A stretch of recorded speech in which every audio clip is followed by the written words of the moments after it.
नमस्कार दोस्तों, स्वागत है आपका OnlyPCS पर। आज देखिए हम लोग डेटा फैक्ट और रिपोर्ट एग्जाम्पल की जो सीरीज़ चलती है हमारी करंट अफेयर की, जो भी न्यूज़पेपर में हाईलाइट रहते हैं, तो उनको मेंस के दृष्टिकोण से क्या-क्या हमारा इंपॉर्टेंट रहता है वो सब डेटा फैक्ट हम सब लोग देखते हैं इसमें। ठीक है, तो ये वो सीरीज़ में ये 13 अप्रैल का ये आपका वीडियो है। तो चलिए इसमें देखते हैं हम लोग। तो देखिए पहले एक सूचना है आपके लिए कि आपको जो मेंस आंसर राइटिंग करना चाहते हैं उनके लिए मेंस आंसर राइटिंग ग्रुप जो चल रहा है उसको ज्वाइन कर लीजिए, जिसने ना किया हो। हर वीडियो के नीचे आपको 2 क्वेश्चन मिलते हैं, उनको आप लिखें, उस पे भेजिए और शाम के 8 या 9 बजे तक आपको उसका कॉपी चेक हुई आपको मिल जाया करेंगी। ठीक है, तो उसका लिंक नीचे दिया डिस्क्रिप्शन में, उसको ज्वाइन कर लीजिए। तो चलिए शुरू करते हैं इसमें। देखिए इसमें पहली न्यूज़ है आपकी एक देश एक चुनाव। इसे देश कर लीजिए, ये चुनाव, एक देश एक चुनाव। तो ये देखिए इस पे एक समिति गठित हुई थी पूर्व राष्ट्रपति रामनाथ कोविंद की अध्यक्षता में। तो इसी कोविंद समिति के ने कुछ सुझाव दिए हैं अभी, तो उनको देखते हैं। ये इस बार चांस ज़्यादा है आपका पेपर में बनने का, क्योंकि इस पे काम बहुत तेज़ी से होगा वो आपका। जैसे ही ये गठित हो जाएगी लोकसभा, तो हो सकता है कि इनके सुझाव के अनुसार अगर चला सब कुछ तो जल्दी ही इस पर डिसीजन हो जाएगा। तो इस पर क्वेश्चन पहले पूछा भी गया है आयोग में, UPPCS मेंस में पूछा भी गया है। तो इस बार चांस इसका फिर से बनेगा, बहुत ज़्यादा इसका चांस है, इसलिए इस पर लिख के रखिए, आप प्रैक्टिस कर लीजिए। तो देखिए इसने 2 प्रमुख सुझाव दिए हैं, क्या क्या हैं।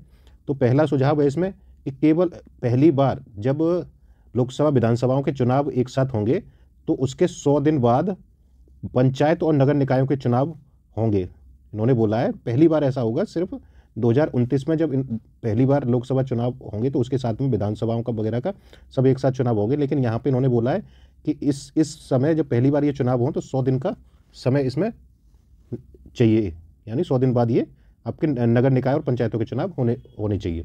तो ये इनका सुझाव है, लेकिन नेक्स्ट उससे जब भी लोकसभा होगी तो फिर वो एक साथ होने लगेंगे। दूसरा इसमें सुझाव दिया है देश में केवल एक मतदाता सूची और एक फोटो पहचान पत्र का होना जरूरी है। तो ये एक अगला सुझाव है, 2 है।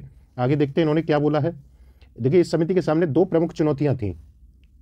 प्रमुख चुनौतियां 2 थीं, क्या क्या थीं। तो लोकसभा एवं विधानसभाओं के कार्यकाल एक साथ कैसे खत्म कराया जाए, क्योंकि सबका कार्यकाल अलग चल रहा है। हर साल कोई ना कोई इलेक्शन हर 6 महीने पे होता ही रहता है। अवधि पूर्ण होने से पूर्व भी अगर भंग होती है आपकी कोई भी विधानसभा या लोकसभा, तो आगे क्या फिर किया जाए। तो ये 2 प्रमुख चुनौतियां थी। इनके समाधान में इन्होंने क्या बोला है, कुछ उपाय बताए, वो देख लेते हैं। तो इन्होंने कहा है कि इसके लिए उपायों के लिए 4 शब्दावली जोड़ी जाए, संविधान में संशोधन किया जाए और उसमें 4 शब्दावलियां जोड़ी जाए। पहली कौन सी है, ये पूर्ण अवधि, और दूसरा है सामान्य निर्वाचन, तीसरा है मध्यावधि चुनाव, और चौथी शब्दावली है अवशिष्ट अवधि। तो देखिए पूर्ण अवधि अगर पूरी कर लेती है कोई भी लोकसभा या विधानसभा, तो वो बोला जाएगा सामान्य निर्वाचन। लेकिन अगर बीच में भंग हो जाती है पहले ही समय से पूर्व, तो उसके लिए मध्यावधि चुनाव कराना पड़ेगा। और ये मध्यावधि चुनाव जो होगा वो अवशिष्ट समय, जो हमारा अवशिष्ट अवधि होगी उसके लिए ही लागू होगा, उसी कार्यकाल के लिए ये चुनाव होगा। तो इसे उपचुनाव भी बोल सकते हैं कि उस उपचुनाव हुआ करेंगे फिर उसके बाद। तो ये इस तरीके से 4 शब्दावलियों की इन्होंने अनुशंसा की है। एक अन्य सुझाव दिया है कि जैसे ये लोकसभा भी इलेक्शन होंगे आपके, तो ये इलेक्शन होने के बाद सरकार ये सुनिश्चित कर ले कि सभी व्यवस्थाएं पूर्ण हो गई हैं, और लोकसभा के निर्वाचन के बाद में जो प्रथम बैठक होगी उसी में राष्ट्रपति के द्वारा ये एक अधिसूचना जारी करानी पड़ेगी कि जो एक साथ चुनाव संबंधी सभी संक्रमणकालीन प्राविधानों को लागू करेगी। ये सरकार को सुनिश्चित कराना पड़ेगा। और इसको बोला गया है नियत तिथि, कि एक नियत तिथि रखी जाए उसमें कि इस तिथि से अब ये सारे प्रावधान जो हैं संक्रमणकालीन वो लागू होंगे। तो ये नियत तिथि बहुत इंपॉर्टेंट है शब्द आपके लिए। चलिए आगे देखते हैं इसमें आप बेसिक, क्योंकि इसी से आपका क्वेश्चन बनने का चांस रहेगा, तो ये आपको डालने भी पड़ेंगे।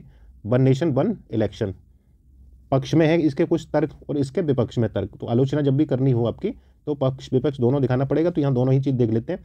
देखिए पक्ष में क्या है, तो इस पर अत्यधिक व्यय होता है, उस पर नियंत्रण लगेगा। दूसरा, सुरक्षा बलों का और प्रशासन का और शिक्षकों की बहुत व्यस्तता रहती है, वो अपना जो मूल काम होता है उसे छोड़ के इलेक्शन में व्यस्त रहते हैं, तो वो अपना काम कर सकेंगे। नीतियां एवं कल्याणकारी कार्य प्रभावित होते हैं, क्योंकि पूरे साल मशीनरी और सरकार इलेक्शन के प्रचार प्रसार में ही लगी रहती है, जिससे कि हमारी नीतियां और जो कल्याणकारी योजनाएं हैं वो लागू होने में उनमें प्रॉब्लम्स आती हैं। और मतदान में वृद्धि में ये सहायक होगा, क्योंकि एक साथ इलेक्शन होंगे तो मतदाताओं के लिए भी फायदा है कि बार बार उन्हें बूथ पे नहीं भागना पड़ेगा। अगला है इसमें सामाजिक ताना बाना प्रभावित होगा। जो प्रभावित होता है जैसे जाति धर्म सांप्रदायिक मुद्दे, ये बार बार सक्रिय होते हैं। जब भी इलेक्शन होगा तो ये सक्रिय हो जाते हैं। तो इन पे कंट्रोल लगेगा कि कम से कम एक ही बार ये चीज़ें देखने को मिलेंगी आपको 5 साल में, 5 साल के बीच में ये चीज़ें बार बार नहीं उभरेंगी। अब और भी है कुछ सुझाव, अब इनके तर्क में पक्ष में देख लेते हैं कि जैसे चुनाव आयोग भी व्यस्त रहता है पूरे 5 साल, कहीं ना कहीं चुनाव कराने में ही व्यस्त रहेगा, लेकिन उसे इतना समय नहीं मिलता है कि वो आगे कोई उस पर रिसर्च कर सके, सुधार हेतु कोई प्रयास कर सके, तो उसे भी समय नहीं मिलता है। अब देखिए कुछ विपक्ष में तर्क देख लेते हैं। तो ये बोला जाता है कुछ विशेषज्ञों के द्वारा कि संघीय ढांचा इससे प्रभावित होगा, संवैधानिक संशोधन करने पड़ेंगे, इसमें काफ़ी ज़्यादा संवैधानिक संशोधन होंगे। आरपीए की जो आरपीए एक्ट है हमारा, रिप्रेजेंटेशन और पीपल एक्ट 1951, तो इसमें भी संशोधन करना पड़ेगा। राष्ट्रीय मुद्दे हावी हो जाएंगे, क्षेत्रीय मुद्दे गौड़ रह जाएंगे। यहाँ पे ये बोला जाता है जनता के प्रति जवाबदेहिता में कमी आएगी और एक साथ संसाधनों की आवश्यकता में वृद्धि होगी, क्योंकि मशीनरी उपकरण ज़्यादा चाहिए उसके लिए, ईवीएम वगैरह और फिर सारी फोर्स वगैरह जितनी मशीनरी है वो पूरी व्यस्त रहेगी। तो इतना बड़ा एक साथ उपलब्ध कराने संसाधन वो थोड़ा मुश्किल काम है। स्थानीय मुद्दों की उपेक्षा संभव हो सकती है और बड़े दलों को लाभ होगा इससे, क्योंकि राष्ट्रीय मुद्दे यहाँ भी होंगे, तो बड़े दल होंगे जो लोकसभा में वर्चस्व रखेंगे, वो आपके क्षेत्रीय जो चुनाव होंगे क्षेत्रीय लेवल पे भी उनका वर्चस्व हो सकता है, तो स्थानीय मुद्दे गौड़ हो सकते हैं। अगला देखिए, इसी में प्रतिनिधियों की जनता से दूरी बढ़ सकती है, क्योंकि जब इलेक्शन होगा तभी प्रतिनिधि आते हैं वोट मांगने के लिए, तो उसके बाद 5 साल के बाद में वो हो सकता है कि घूमने भी ना आए। तो इस तरीके से ये आपकी पक्ष और विपक्ष में तर्क हो गए। अब इस पर क्वेश्चन दिया गया नीचे, उसको आपको लिखना है, ठीक है, और उससे ग्रुप में आपको भेज देना है। अगला देखिए, गरीबी निवारण एवं विकास प्रक्रिया में डिजिटलीकरण की भूमिका देख लीजिए, कि डिजिटलीकरण जो है इंपॉर्टेंट है, इसने गरीबी को कम करने में भूमिका निभाई है अपनी। ये बोला है आपका डेनिस फ्रांसिस, जो है कि यूएन महासभा के अध्यक्ष हैं, इन्होंने कहा है कि भारत में गरीबी घटाने में डिजिटलीकरण की अहम भूमिका रही है। अब डिजिटलीकरण से क्या फायदे हुए वो देख लीजिए। वित्तीय समावेशन में सहायक हुआ है ये डिजिटलीकरण, और वित्तीय लागत घटाने में भी इसकी सहायता मिली है, और अर्थव्यवस्था को अधिक कुशल बनाने में भी ये उपयोगी रहा है, और सेवाओं को सस्ता करने में, भारतीय अर्थव्यवस्था को अधिक प्रतिस्पर्धी बनाने में भी इसका उपयोग रहा है। और भी पॉइंट होंगे तो वो आप जोड़ सकते हैं यहाँ पे। अब ये गरीबी से संबंधित कुछ डेटा है वो देख लीजिए। यूएनडीपी ने बोला, यूएनडीपी के अनुसार 2015-16 से 19-21 की जो अवधि है, इसके बीच में भारत में गरीबी 25% से घट के कितनी रह गई है, 15%। और नीति आयोग ने बोला है कि पिछले 9 वर्षों में भारत में करीब 25 करोड़ लोग बहुआयामी गरीबी से बाहर हुए हैं, एमपीआई से बाहर हुए हैं। और इसमें ये डेटा आपको डाल के आंसर आपको लिखना है, आंसर क्वेश्चन नीचे दिया गया है। और देखिए इसमें एक चीज़ और ये डाल लीजिए कि अब जब भी कंक्लूजन वगैरह सुझाव दें तो ये डेटा आप डाल दीजिए कि 25 करोड़ जरूर बाहर निकले और 15% गरीबी भी कम हुई है, लेकिन अब भी 15 करोड़ लोग गरीबी का सामना कर रहे हैं। तो इनके सरकार का जो कल्याणकारी कार्य हैं उनका सरकार के उद्देश्य देखे जाए तो उसमें इनको भी बाहर निकालने के लिए प्रयास करने चाहिए, और या जो भी आप सुझाव यहाँ पे दे सकें वो दे सकते हैं। पीएम गरीब कल्याण अन्न योजना, तो देखिए गरीबी कम करने में इसने अहम योगदान निभाया है। बोला गया कि 80 करोड़ से अधिक लोगों को मुफ्त खाद्यान्न मिला है इस योजना के तहत। एक डीबीटी योजना है जो 2014 में चली थी, जो एक वरदान की तरह ये साबित हुई है किसके लिए, गरीबी कम करने में। आपको ये बताना, ये पीएम गरीब कल्याण अन्न योजना किस वर्ष चालू हुई थी, तो पीटी में ये क्वेश्चन आपसे पूछता है। योजनाओं पे 4 से 5 क्वेश्चन आपके रहते हैं, कब शुरू हुई है ये ज़्यादा पूछता है, तो मैचिंग में भी दे सकता है किसी भी तरीके से, तो आपको ये कमेंट बॉक्स में बताना है। चलिए आगे देखते हैं कि डिजिटल अर्थव्यवस्था की वैश्विक रैंकिंग में अगर देखा जाए तो भारत तीसरे स्थान पे है।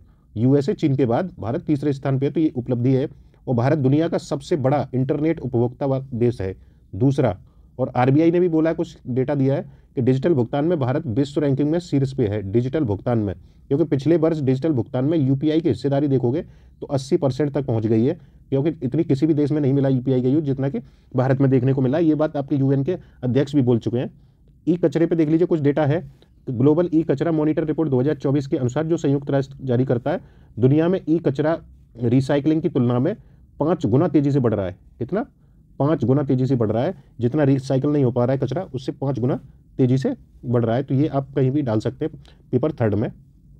आगे देखिए, स्पाईवेयर का हमला हुआ है। इसका स्पाईवेयर के हमले की चेतावनी दी है किसने? एप्पल द्वारा दी गई है। तो भारत समेत 91 देश हैं ऐसे 91 जिनके यूजर्स को ये चेतावनी दी गई है। पेगासस जैसा ये क्या है? मर्सनरी स्पाईवेयर है। क्या है? मर्सनरी स्पाईवेयर है। पेपर 3 में आपको डालना है ये।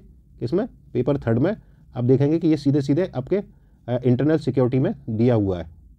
इंटरनल सिक्योरिटी में ये आपसे पूछा जाता है, तो आप इसका एग्जाम्पल कोट कर सकते हैं कि अभी हाल ही में इसके द्वारा दी गई चेतावनी, और पुराने इस पर वीडियो बन चुका है इसी में, तो आप उसको देख सकते हैं, अच्छे से पूरा समझाया गया है इसको। तो ये एग्जाम्पल है आपका, इसे कोट कर सकते हैं। अब अगला देखते हैं, भारत का रक्षा निर्यात में वृद्धि हुई है। तो देखिए क्या है, इसके बारे में देख लेते हैं कि भारत 85+ देशों को क्या करता है, रक्षा उपकरणों का निर्यात करता है। 2023-24 में 21,000 करोड़ से अधिक का हथियार निर्यात हुआ है, 21,000 करोड़ से अधिक का, जिसमें सर्वाधिक म्यांमार को किया 31%, फिर श्रीलंका को 16%, फिर मॉरिशस को है 12%, यानी कि 85 देशों को करता है भारत निर्यात। पहले आयातक था, पहले निर्यात बहुत कम था भारत का रक्षा में, लेकिन हाँ हिस्सेदारी इसमें देख लीजिए कि 60% जो निर्यात है उसमें हिस्सेदारी 60% किसकी है, प्राइवेट कंपनी की, और 40% सरकारी हिस्सेदारी है निर्यात में। देखिए 48 देशों का जो निर्यातक देश हैं 48, उनकी सूची में भारत का 40वां स्थान है, लेकिन अभी स्थान बहुत नीचे है भारत का, 48 में से 40वें स्थान पे है। सिपरी की रिपोर्ट जो आती है इस पर, उसमें उसके अनुसार अगर देखा जाए तो भारत अभी भी सबसे शीर्ष आयातक भी बना हुआ है। 18 से लेकर 22 तक भारत शीर्ष आयातक बना हुआ है, 11% की हिस्सेदारी के साथ आयातक भी है। अगर निर्यात में वृद्धि हुई है तो ये पक्ष निर्यात वाला बहुत डाउन था, अब ये थोड़ा सा अब अपवर्ड मूवमेंट ये करते हुए दिख रहा है, लेकिन ये अभी भी जो आयात है हमारा वहीं बना हुआ है, थोड़ी बहुत कमी देखने को मिली है इसमें। अगला देख लेते हैं हीट वेव से पूर्व एशिया प्रशांत क्षेत्र में 24 करोड़ बच्चों की जान को खतरा बताया गया, किसके द्वारा, UN के द्वारा। तो ये हीट वेव आपके लिए इंपॉर्टेंट हो जाता है, इसको एग्जाम्पल में आप सीधा कोट कर सकते हैं कि 24 करोड़ बच्चों को। अब हीट वेव हम लोग समझ लेते हैं इसमें क्या होती है। इसे हिंदी में ग्रीष्म लहर भी बोलते हैं, पेपर 3 में डिजास्टर मैनेजमेंट में आप इसको सीधा ये आपका टॉपिक है, तो इसको समझ लीजिए हीट वेव क्या होती है। तो ये आप पूरा टॉपिक आपको समझ आ जाएगा हीट वेव के बारे में।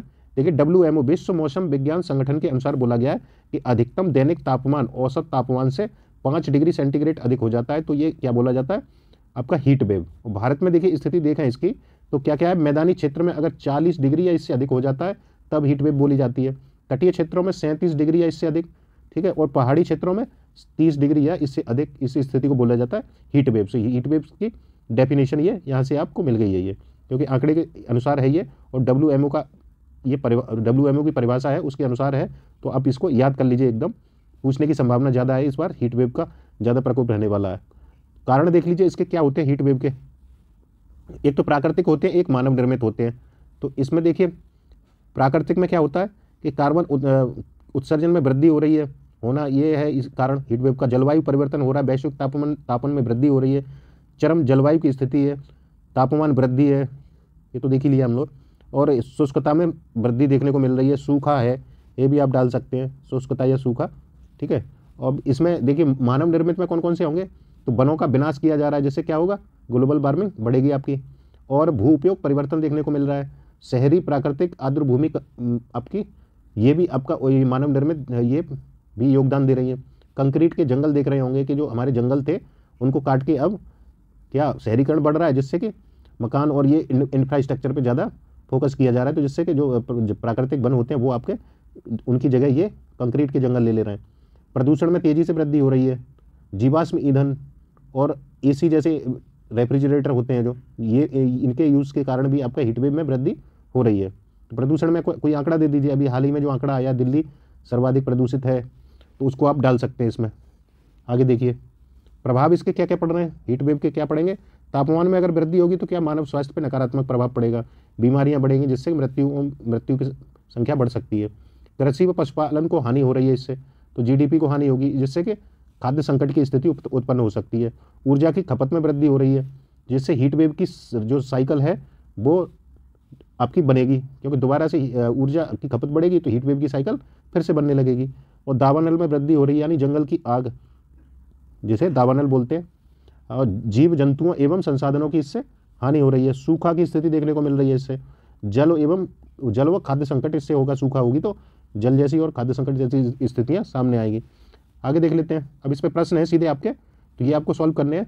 पहला प्रश्न है इसमें, गरीबी निवारण में डिजिटलीकरण की भूमिका का वर्णन कीजिए, 125 शब्द में लिखना है। और दूसरा क्वेश्चन है, एक देश एक चुनाव का समालोचनात्मक परीक्षण कीजिए, 200 शब्दों में है ये, तो ये दोनों आपको लिख के भेजने हैं। इसके नीचे दिया है डिस्क्रिप्शन बॉक्स में, देखेंगे आप जाके तो वहाँ आपको ये लिंक मिल जाएंगे दोनों, उसमें आप जाके इसको सीधा ग्रुप में ज्वाइन कर सकते हैं और आंसर लिख दीजिए, शाम को आपको मिला करेंगे आंसर चेक हुए, दिन में आपको भेजने हैं लिख के, और वो 8 से 9 बजे के बीच में आपको सबको उनका रिप्लाई मिल जाया करेगा बच्चों चेक की हुई कॉपियों का, ठीक है। तो अच्छा लगे वीडियो तो लाइक शेयर कर दीजिए, जिसने ना सब्सक्राइब किया हो तो वो सब्सक्राइब कर लीजिए। इसमें इतना ही है, थैंक यू।